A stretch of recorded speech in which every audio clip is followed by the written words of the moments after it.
चांद। ब्रह्मांड के शांति भरे आकाश में शिव और सरस्वती एक प्राचीन ज्ञान के पेड़ के नीचे बैठल रहलन। शिव की शांति भरी नजरें सरस्वती के चिंतित आंखें से मिलने, जवन उनकर विचार और भावना के भारी बोझ से भरल रहे। तुम्हें दुनिया के सामना करे के पड़ी प्रिय, चाहे तुम चाहो या ना चाहो। मुझे ना बुझाता शिव, दुनिया मेरे लिए बहुत जटिल बा। मैं एकरा सवालन के जवाब देवे खातिर तैयार नहीं की। ये बहुत भावनात्मक बा, जैसे कि हमार क्रियावन के कारण नहीं खे पता, लेकिन सब कुछ हमरा बढ़त भावना से जुड़ल बा। जब हम तोहरा के दफ्तर में नौकरी खातिर सिफारिश कैली, तू दुखी हो गईलू। तू एकरा के गलत समझली, दूसर लोगन के राजनीति और उत्पीड़न से भ्रमित महसूस कैली। तू अंतिम कागजात पूरा न कैली त हम पूरा कैली, लेकिन ई नईखे होखे के चाही प्रिय। ई तोहर इच्छा रहे कि तू ओह भूमिका में काम कर, चाहे ई हमरा सलाह रहे। जब हम तोहरा कहीं सिफारिश कैला त हम तोहर क्रियावन खातिर जिम्मेदार महसूस कर। हम चाहत रही कि तू खुश चेहरा लेके इंटरव्यू में जाऊं, ताकि तोहरा के रिलीविंग लेटर मिल सके। तू अपन असफलता के सामना करे से डर रहल बाड़ू।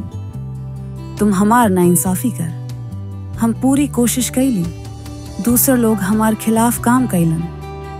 हम बस चमकना चाहत रही और सबके अपन काबिलियत दिखावे चाहत रही। तू हमार चांद बाड़ू, तू जस होखो वैसे ही चमक। तोहर झूठी महत्वाकांक्षाओं के बिना तू महान बाड़ू। चांद के वृद्धि और घटाव तोहरा अंधकार से प्रकाश की ओर परिवर्तन के याद दिलावेला।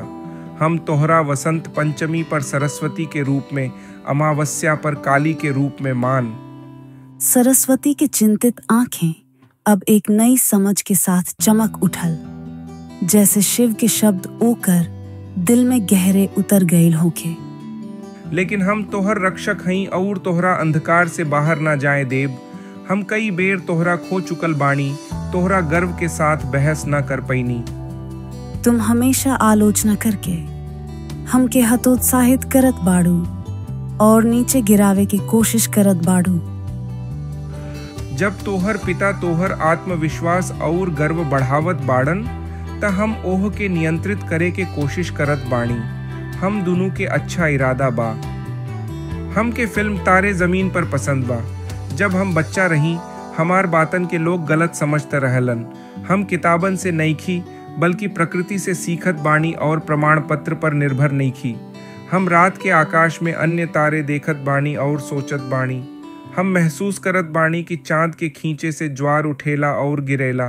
हम अपन नस में वही खिंचाव महसूस करत बाणी। हमरा पिता विष्णु होवे और ऊ हमेशा हमसे प्यार करत बाड़न।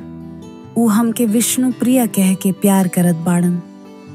हम तोहरा खुला रखेनी, लेकिन निगरानी में। ई महत्वपूर्ण बा। सहयोग या संवाद न करना, हार के सामना करे से कतराना बा। सरस्वती अपने व्यवहार और गर्व पर शर्म महसूस कैलन और सोचलन, हाँ, हम हमेशा स्वीकृति के तलाश में रहनी। हम ध्यान आकर्षित करे वाली हैं। स्वीकृति के स्वीकार कर, सब कुछ आसान हो जाई। सरस्वती के आंसू पहुंचल, ओकर चेहरा पर एक नई संकल्प के झलक रहल। हम कबो नहीं सोचल या जान के कोशिश न कैनी कि हम का कर रहल बानी। ऊ ऊपर देखल और जारी राखल। हम बस महामारी के दौरान घर में फंसी खुशी के आनंद लेत रहनी। ऊ सहमति में सिर हिलाल। हम बस एक शूटिंग स्टार की तरह चमकना चाहत रहनी। ऊ सीधे बैठल, शिव के सीधे देखत। हम मदद मांग, कभी कभी ई असफल हो जाला, कभी कभी काम करेला, लेकिन हम फिर से कोशिश करत बानी। जेतना मेहनत तू कर सकत बाड़ू, ओतना कर जिसन हम कर। जब तू काली बन जात बाड़ू त हम शिव बन जात बाणी। एह तरह से हम तोहार अनियंत्रित चमक के संभाल सकत बाणी। हम एहिजा तोहरा के माँ, बहन, भतीजी, दोस्त, साथी, जीवन संगिनी, पत्नी और बेटी के रूप में देखे और प्यार करे आइल बाणी। हमरे खातिर और का हो सकेला सिवाय ई कि तोहार बारीकियन के देखभाल करी और हमेशा जिज्ञासु रही। अंधेरा, प्रकाश, सुंदरता, ग्रेस, महिमा, सहानुभूति, नादानी, प्यारीपन, तीव्रता, मूर्खता, बुद्धिमत्ता, मस्ती, सब कुछ। हम तोहरा चुनला दिहनी काहे कि हमरे खातिर ई दुनिया तोहरा खातिर बनल बा। जिसे तू खेलत बाड़ू हम खेल के पिंजरा हई। तू सच में हमार बच्ची हूँ, एह पर विश्वास कर। तुम कभी कभी दूर और बेपरवाह लगत बाड़ू।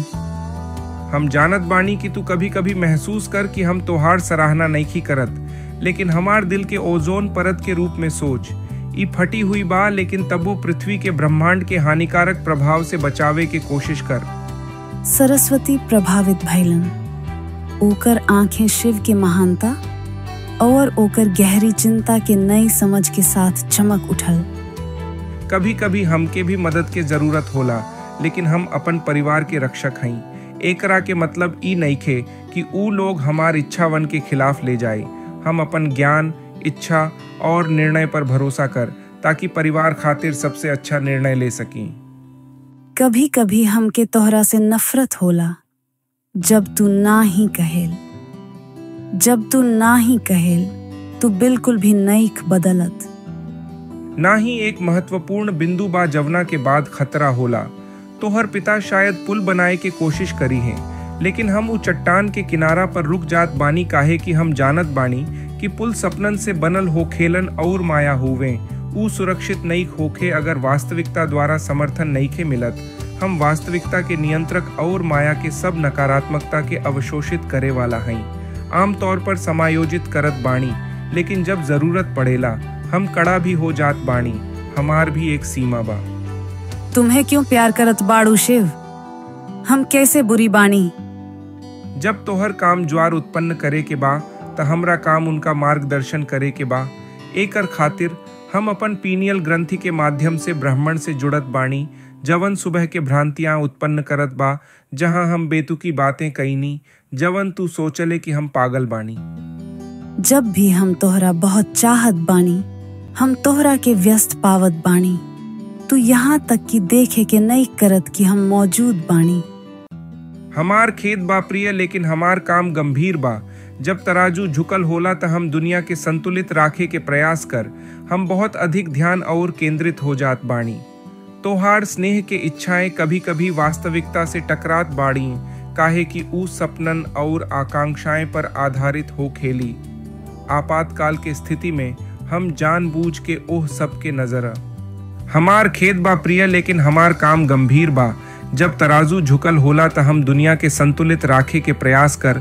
हम बहुत अधिक ध्यान और केंद्रित हो जात बानी। तोहार स्नेह के इच्छाएं कभी कभी वास्तविकता से टकरात बाड़ी, काहे कि ऊ सपनन और आकांक्षाएं पर आधारित हो खेली। आपातकाल की स्थिति में हम जानबूझ के ओह सबके नजरा शिवा। हम मानत बाणी हम चांद के पृष्ठभूमि में बनवले जब धरती के व्यवस्थित करे के कोशिश करत बाणी, लेकिन ई एक जरूरी बुरा काम रहल। जब तू एगो बड़ा पत्थर में बदल जात बाड़ू जे हमेशा गिरते रहेला, त हमें धरती के ब्रह्मा के रूप में समुद्र के लहरन के प्रबंध करके सुरक्षित राखे के पड़ेला। ई एक पवित्र हृदय के ब्रह्मा के लेल कृतज्ञता के काम बा। हम ना ही मान सकत बानी कि इतना गरीब ब्रह्मा के नौकरी में आजो चांद बनल सारस्वाटी के लहरन के प्रबंध करना पड़ेला, ताकि दुनिया के संकट से बचावल जा सके। ऊ पुराना संरचनावन के बनवले रहलन त ऊ ई जिम्मेदारी समझत बाड़न कि ओह सबके बचावे और संकट से सुरक्षित करे। सारस्वाटी नया बदलाव या वास्तविकता के नया जोड़ के बारे में अनजान और अज्ञान बा, काहे कि ई उसके ज्ञान के किताब में दाखिल करे खातिर मान्यता और समीक्षा के जरूरत होला। लेकिन शिवा के तुरंत काम करे के पड़ेला, ताकि बदलाव के प्रभाव के समायोजित और टाले के कोशिश करे। तू समझत बाड़ू, ये बहुत जटिल बा, औरत से भी ज्यादा जटिल। जब तू ध्यान नहीं देला, जब हमके सबसे ज्यादा जरूरत होला, तब हम बहुत चिढ़ जात बानी और गुस्से में आ जात बानी। चांद पूरा होखे पर खतरनाक हो जाला। ऐसे हम जल्दी चांद चुरा के अपने बाल में एक पिन के रूप में चिपका ले रही। हम ना समझ सकत बानी। हमार भावनात्मक लहरन तोहार हिलडुल और मासिक धर्म के चक्र से जुड़ल बा। औसत चक्र 28 दिन के होला, जबकि चांद के चक्र 29.5 दिन के होला। ई छोट अंतर सकारात्मक और नकारात्मक हस्तक्षेप पैदा कर सकत बा, जेकरा से गूंज पैदा होला। ई भविष्य के अध्ययन के विषय हो सकेला। महत्वपूर्ण बात ई बा कि ब्रह्मा के शुद्ध रूप में तोहरे साथ कोई शारीरिक संबंध नईखे काहे कि ऊ सृजन या पालन के लहरण के प्रबंध पर ध्यान देला। हम अपन बेटा से प्यार करत बानी और तू से अब हमके कोई फर्क नईखे पड़त। जब हम खत्म कर लेब तब हम आगे बढ़ जात बानी और पुराना असफलतावन के भुला जात बानी। हमके नया पन्ना चाहिए। अब हम समझत बानी तू हमरा संगे सरस्वाती बने के कोशिश करत बाड़ू और बेटा संगे राधा बने के कोशिश करत बाड़ू। ई उल्टा भी हो सकेला। अपन ज्ञान बेटा के दे और हमरा के प्यार कर, ना कि हमरा के सुधार के तरीका सिखावे के कोशिश कर। हम हमेशा बड़े तस्वीर पर नजर रखत बानी, बारीकियां पर नाही। हमरा लागेले कि हमरा पिता और बेटा हमसे ज्यादा प्यार करत बाड़न। हम अपन पिता के प्यार करत बानी और ओहिजा शरण ले ले बानी। जब तू के जिद्दी आदतों से ब्रेक चाहिए, तू पैसे के परवाह नहीं खे करत। लक्ष्मी के विष्णु के संगे रहे के फायदा बा। सच बा, हम कुछ करे के उद्देश्य देखत बानी, धन कमावे के बजाय। हम आत्मिक शांति पावत बानी। तू अपन पिता के लगे जाके ओकरा के प्यार और स्नेह से शांत करत बाड़ू। ई हो सकेला कि शिवा के भूमिका अक्सर तोहरा के वित्तीय परेशानियों में डाल देला और तू ओकरा से मौद्रिक मदद लेवे के कोशिश करत बाड़ू। ई स्वाभाविक हो गईल बा कि तू विपरीत काम करे लगले बाड़ू। तहरा के रिसर्च और प्रयोग परिवार के बढ़ावे में मदद नहीं खे करत। तू कुछ अलग कोशिश कर। लेकिन हम शिव सौदागर भी हो सकेनी। हम सोचेनी कि ई जरूरी नहीं खे, लेकिन अब समझ में आ रहल बा शिव सौदागर व्यवसाय में रुचि रखेला। तू के हमरा के काहे चाही शिवा? चाँद काम ना करे, लेकिन ई समुद्र तट के वनस्पति के ताजगी बनवावे में मदद करेले।